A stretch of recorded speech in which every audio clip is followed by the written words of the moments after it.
Dia menghina jilbab, terus dia hina azan, sekarang dia hina Rasulullah, saudara. Ada apa ini? Terus kita mau diam, saudara, kita mau bungkam. Dibanding-bandingkan Rasulullah, mana yang berjuang buat kemerdekaan? Nabi Muhammad apa Presiden Soekarno? Saudara, Presiden Soekarno punya jasa memang, tapi apa artinya Presiden Soekarno dibandingkan Sayyidina Muhammad, saudara? Bal huwa yaqutatun wan nasu kal hajar. Ibarat batu permata dan batu koral, tidak ada yang bisa dibandingkan dengan Sayyidina Muhammad. Saudara, demi Allah, kalau tidak ada Nabi Muhammad, Indonesia tidak akan pernah merdeka, saudara. Tidak akan pernah merdeka. Indonesia merdeka berkat perjuangan ratusan tahun. Siapa yang berjuang? Para ulama, para santri, mereka berjihad, mereka pekikan takbir ketika melawan Belanda, saudara, ketika melawan penjajah. Siapa yang ajarkan mereka takbir? Mereka tahu takbir dari Sayyidina Muhammad.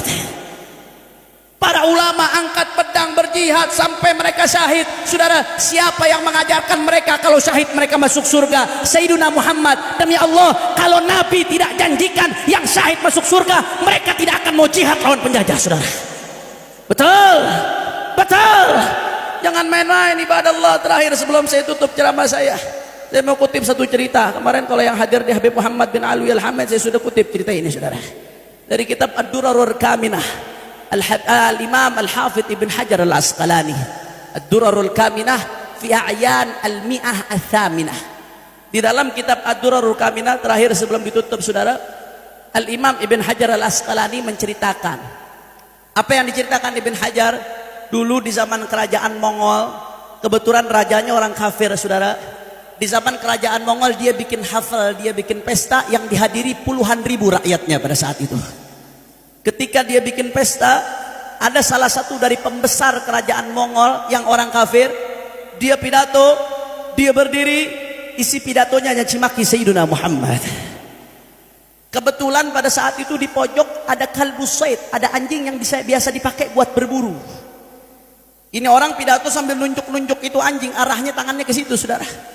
Anjingnya berontak, padahal diikat, berontak sekuat tenaga, sampai akhirnya tuh anjing lepas. Yang lagi nyaci maki Nabi ditomprok sama anjing itu, saudara. Mati-matian mereka lepaskan, akhirnya selamat.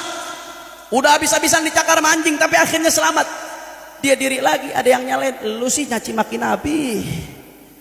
Akhirnya tuh anjing marah tuh. Dengan sombong dia jawab apa? Anjing itu marah bukan gara-gara saya nyaci maki Nabi, tapi anjing itu azizun nafas. Dia tersinggung gara-gara saya tunjuk-tunjuk. Akhirnya dia berontak, dia marah, saya ditomprok. Yaudah sekarang saya mau pidato lagi, saya nggak akan nunjuk-nunjuk dia, saudara. Akhirnya dia lanjutkan lagi, makin jadi nyaci makinya Nabi. Dia pikir anjingnya nggak akan marah, saudara. Akhirnya Anda tahu apa yang terjadi? Anjing itu berontak lebih kencang lagi. Akhirnya lepas dan ditomprok, dibunuh sampai mati sama anjing itu, saudara. Anjing, hewan, dianggap najis, najis mughaladhah. Tapi Nabi Muhammad dihina nggak rela, saudara. Anda sebagai muslim, Nabi Muhammad dihina, Anda diam, Anda bungkam. Saya nggak nyuruh umat untuk rusuh, nggak, saudara. Tapi protes dong, marah dong, Nabi Muhammad dihina. Jangan diam. Kalau umat diam, saudara, yang begini bakal terulang terus-terusan ibadah Allah. Betul, betul.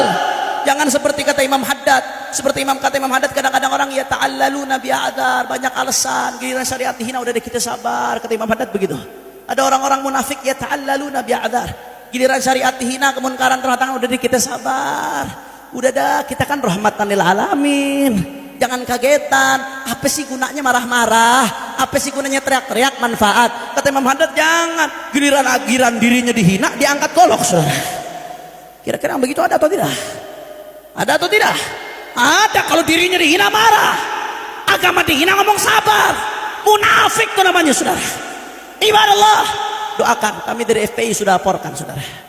Kami sudah laporkan ke polisi. Sebelumnya 2 kasusnya nggak jalan, saudara. Ini kami laporkan lagi. Kami akan kejar sampai di penjara, saudara. Ini nggak bisa dibiarkan yang begini, ibadah Allah. Kita bela Nabi Muhammad, bela dengan akhlak kita, bela dengan ilmu kita, bela dengan sedekah kita.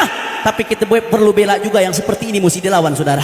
Kita minta supaya di penjara. Kalau coba-coba Anda biarkan, coba-coba Anda ulur seperti ini, maka artinya Anda memancing kemarahan umat Islam, saudara.